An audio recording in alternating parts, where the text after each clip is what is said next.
Queria te convidar uma breve palavra, Mateus 9, versículo 1 a 8. Diz assim: Jesus entrou num barco, foi para o outro lado do mar e chegou à sua cidade.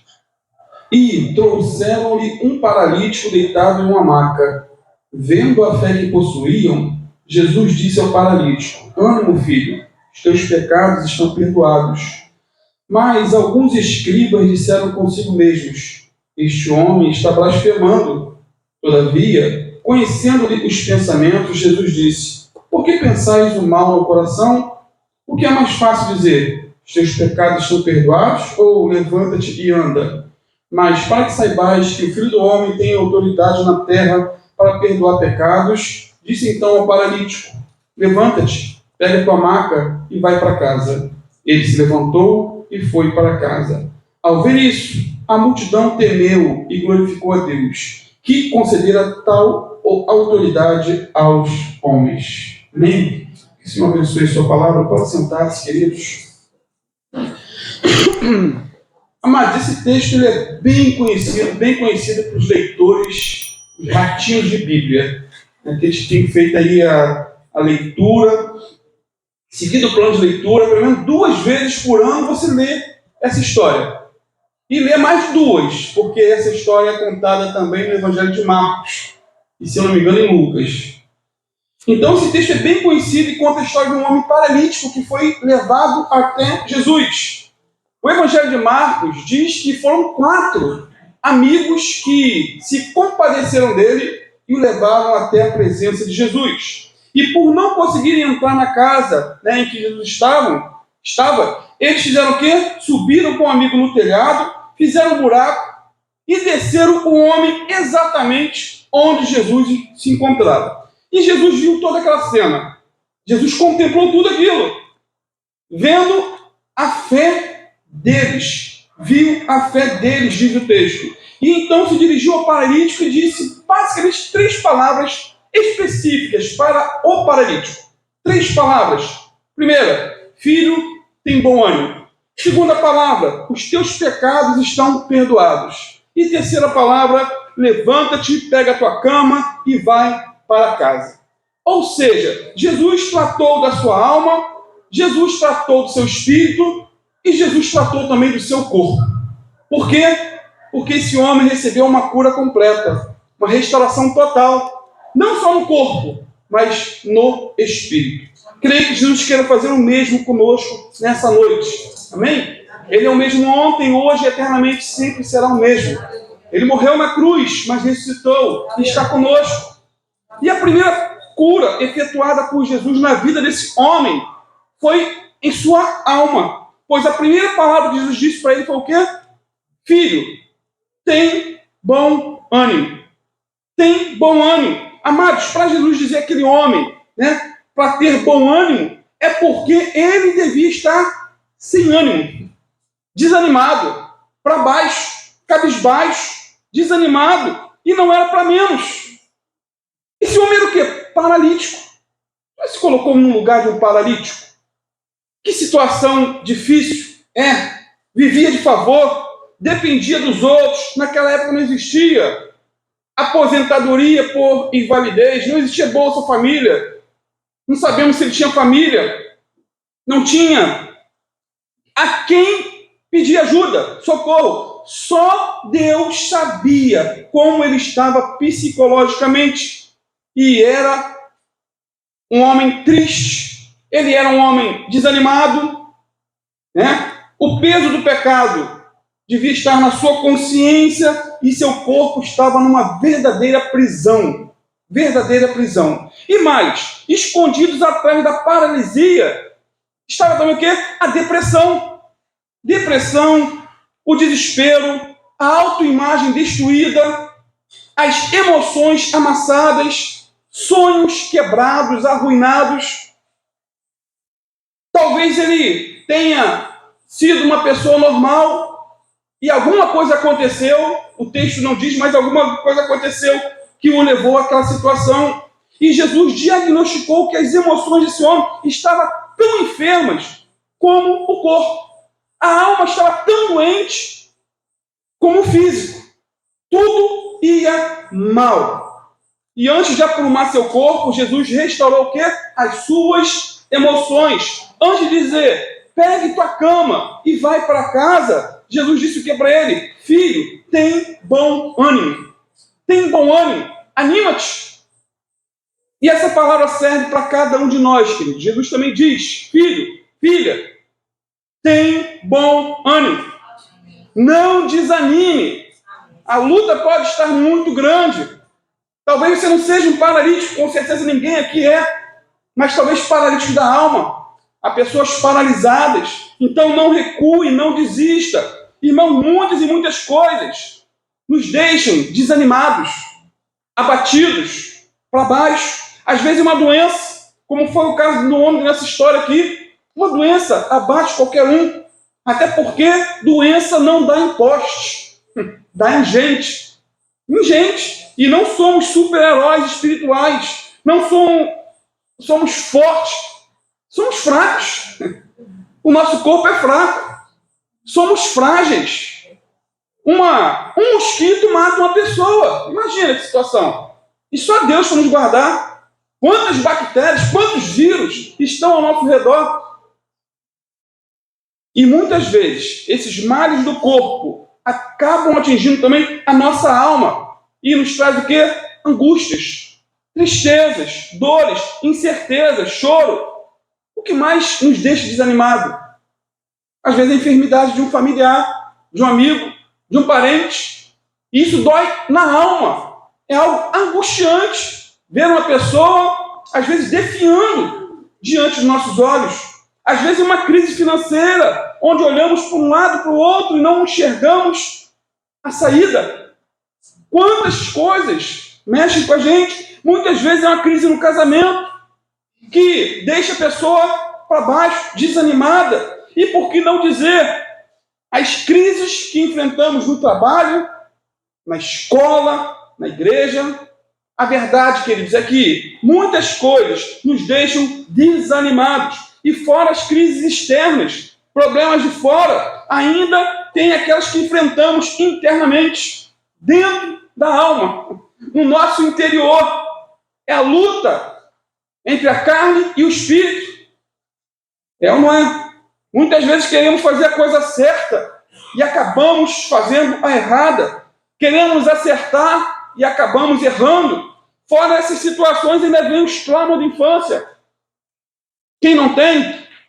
Muitos têm. Complexo de inferioridade, sentimento de incapacidade, falta de significado na vida, insegurança quanto ao futuro.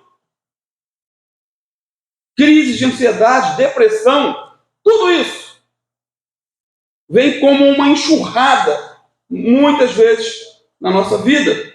E a verdade é que muitas vezes não há motivo para a alma ter tanta perturbação. Assim, não há motivos humanos. Sabe por quê? Às vezes a pessoa tem um complexo de inferioridade, sendo perfeita fisicamente. Ela se acha insignificante, tendo à sua volta pessoas que a amam, que a admiram. Se acha um fracasso, mesmo sendo uma pessoa de sucesso, aos olhos de Deus. E aos olhos da família. A pessoa se acha um zero à esquerda, mesmo tendo uma família que apoia, o respeita e o valoriza.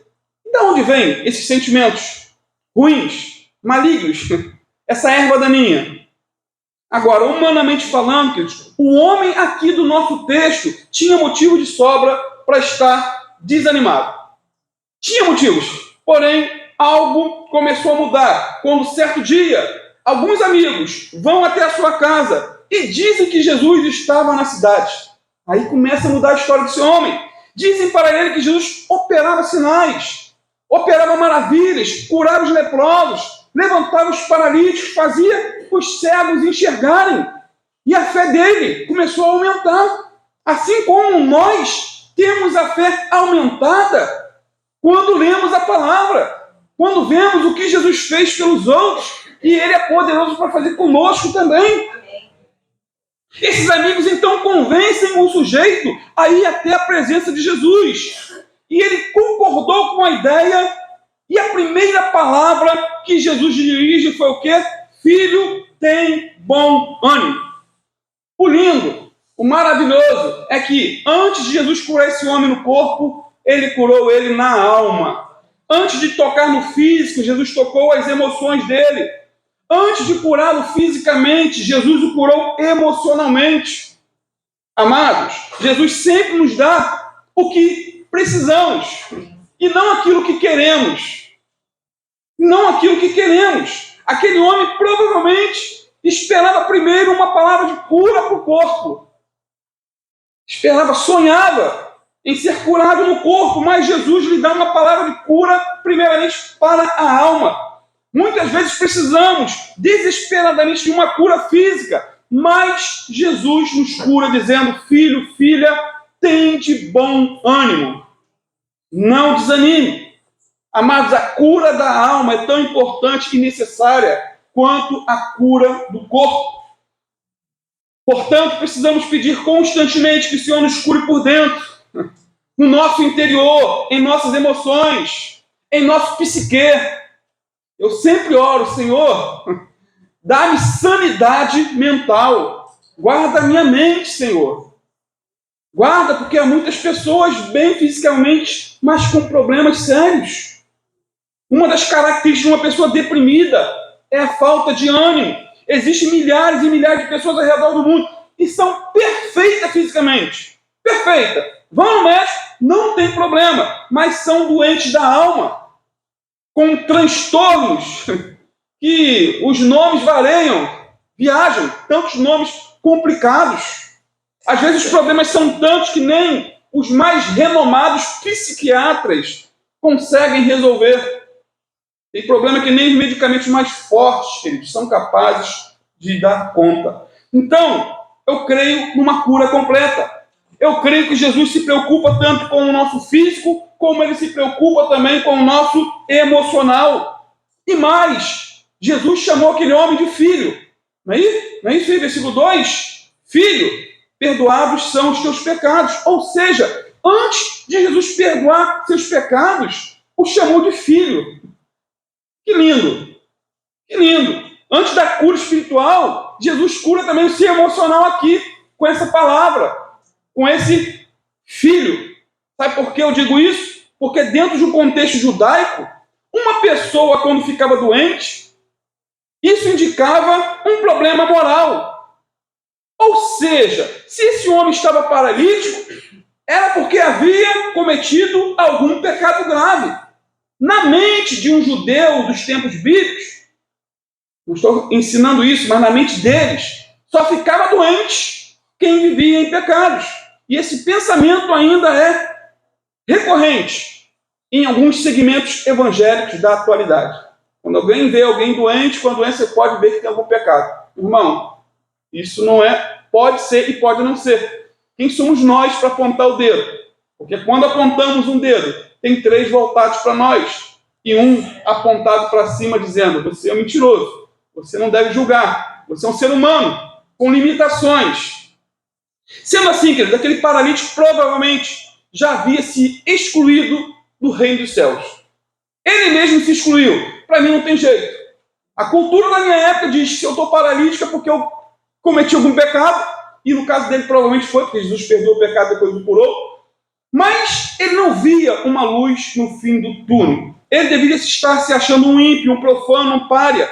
Ele se via como um morto-vivo. Ele se julgava sem valor. Uma pessoa sem prestígio, não se sentia amado.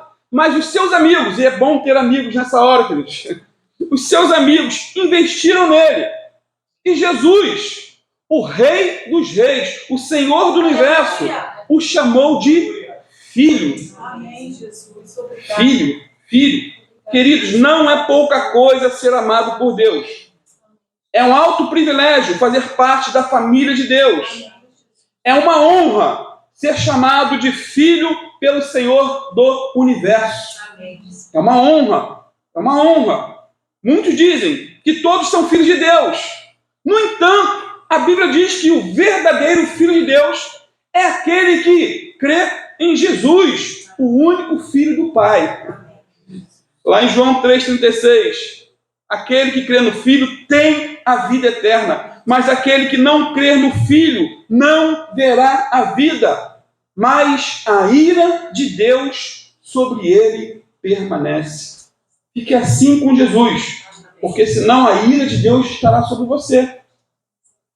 Portanto, aquele homem paralítico concordou com seus amigos em buscar a pessoa certa, no momento certo e com a motivação certa.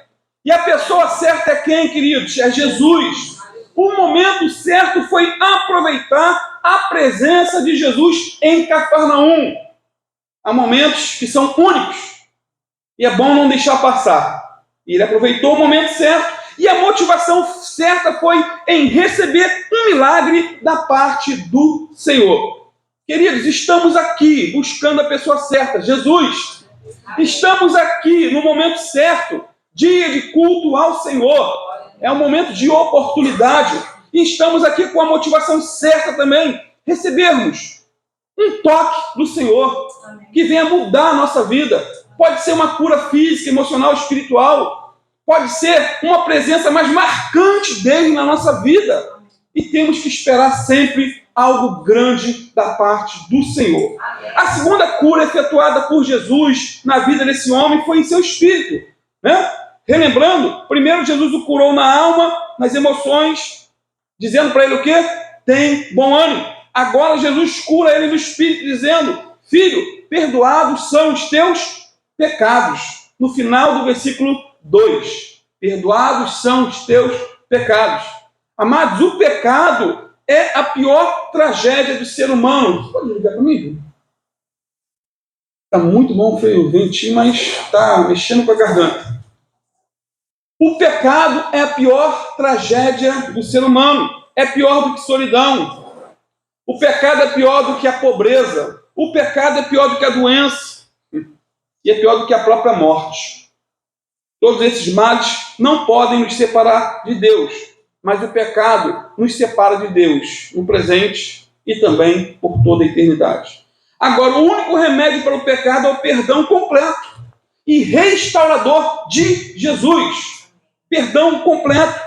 Queridos, o perdão é a maior força curadora do mundo, pois cura as feridas do corpo, cura as feridas da alma e cura as feridas do espírito.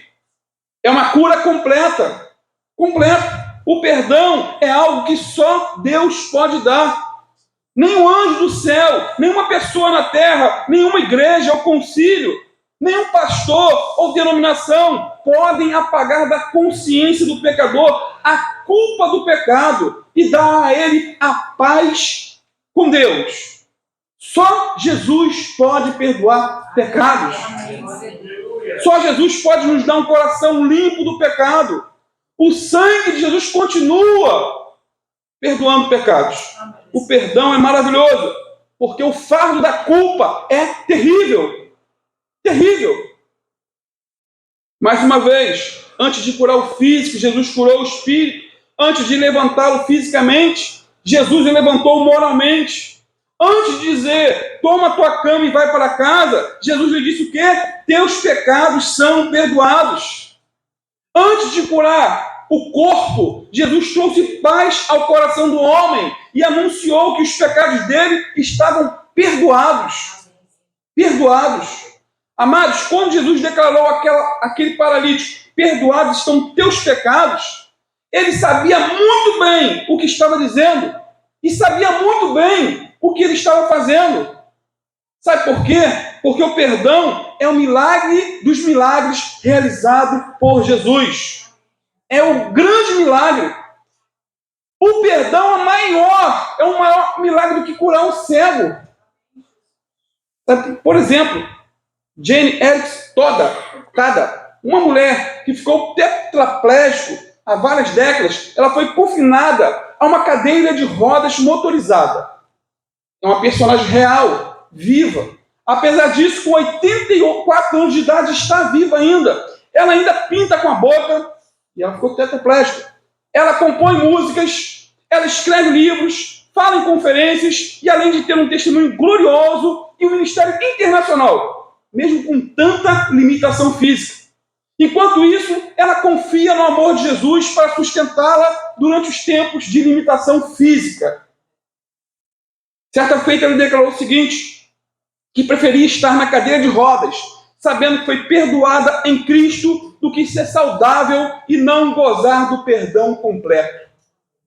Um exemplo, tinha tudo para viver uma vida de murmuração, reclamação, blasfêmia. 17 anos, num mergulho numa praia, bateu com a cabeça numa pedra e ficou tetraplégica. Mas ela fala do perdão. E ela tem a plena convicção de que um dia terá o seu corpo restaurado na glória. Jesus não a curou fisicamente. Por mais de 70, quase 70 anos em cima de uma cadeira de rodas motorizada. Mas ela prioriza, valoriza o perdão dos seus pecados. Amados, o perdão supre a maior das necessidades. O perdão traz a maior das bênçãos, produz os resultados mais duradouros e custou o mais alto dos preços. E qual é o preço? A morte de Jesus na cruz por nós. Sendo assim, se Jesus não tivesse feito mais nada, além de dizer àquele homem, filho, estão perdoados os teus pecados, ou tem de bom ânimo, né? Ele não teria motivos para fazer qualquer outra coisa a não ser voltar para casa regozijando. Mesmo que ele não fosse curado fisicamente, só pelo fato de ter recebido perdão.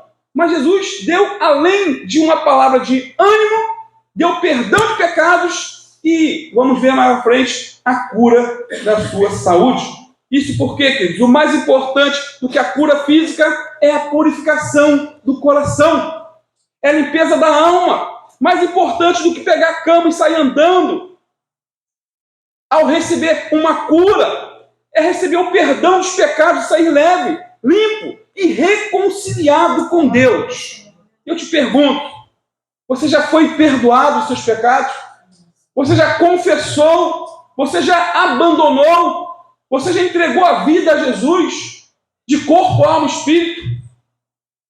A terceira e última cura, para concluir, efetuada por Jesus na vida desse homem foi a cura física. Foi a cereja do bolo, por assim dizer. Versículos 6 e 7. Mas para que saibais que o Filho do Homem tem autoridade na terra para perdoar pecados, disse então ao paralítico, levanta-te, pega a tua cama ou tua maca e vai para casa. Ele se levantou e foi para casa. Depois de curá-lo na alma, no espírito, agora Jesus o cura no corpo. Esse foi o quê? O último estágio da cura desse homem. E é interessante. Como que foi? Tem como explicar? Não. Simplesmente seus pés se firmaram, seus artelhos ganharam força, seus nervos atrofiados voltaram a funcionar, seus músculos explodiram com nova vitalidade, simples assim. E o homem entrevado soltou da sua cama cheio de vigor, pelo poder da palavra de Jesus. Eu creio em milagres, literalmente falando. A cura física, queridos, foi importante para demonstrar a cura espiritual. Jesus curou por compaixão e, ao mesmo tempo, para provar que havia perdoado ele. Porque todos estavam questionando. Falar que está perdoado é fácil. Quero ver curar. Né? Qualquer um pode falar. Perdoados são os teus pecados. Inclusive, Jesus foi acusado de blasfemador. Porque só pode perdoar pecados Deus. E Jesus provou que é Deus perdoando o pecado daquele homem. E mais do que perdoando, curando, o levantando para a glória de Deus. Então Jesus provou que havia perdoado seus pecados, curando seu corpo. Essa cura foi o quê? Completa, perfeita e gratuita. Aquele homem não pagou nada. Não teve que fazer despacho. Não teve que fazer campanha. Não teve que fazer nenhum sacrifício. Subir a escadaria de joelhos. Não, queridos, foi gratuita. De graça. Ele não pagou nada. Jesus tem autoridade para perdoar e tem autoridade para curar ainda hoje. Ele é o mesmo ontem, hoje e eternamente será. Ele é o mesmo ontem. Ele é o Jeová Rafá, aquele que sara todas as nossas enfermidades. Ele foi quem levou sobre si, diz Isaías 53, as nossas dores e nossas enfermidades. Pelas suas pisaduras, nós somos curados. Curados, restabelecidos. Concluindo, vemos que esse homem voltou para casa com o corpo curado e, muito mais do que o corpo curado, ele voltou para casa em paz com Deus. Isso é fundamental, queridos. Não basta ter cura física e ir para casa como inimigo de Deus. Muita gente é curada fisicamente em muitas igrejas e continuam a sua vida como ímpios. Ele foi até Jesus doente, voltou para casa curado. Ele foi a Jesus entrevado, aleijado, mas voltou para seu lar andando. Amado, Jesus continua levantando os caídos, continua perdoando os pecadores e fortalecendo os abatidos e os desanimados. Se entregue a Ele, confie nele, busque Ele. Ele é o mesmo ontem, hoje e eternamente será para sempre. Ele está vivo e continua nos curando de forma completa. No espírito, na alma e no corpo. Repito, confie nele, espere nele e o mais, ele o fará para a glória de Deus, o Pai. Amém, queridos?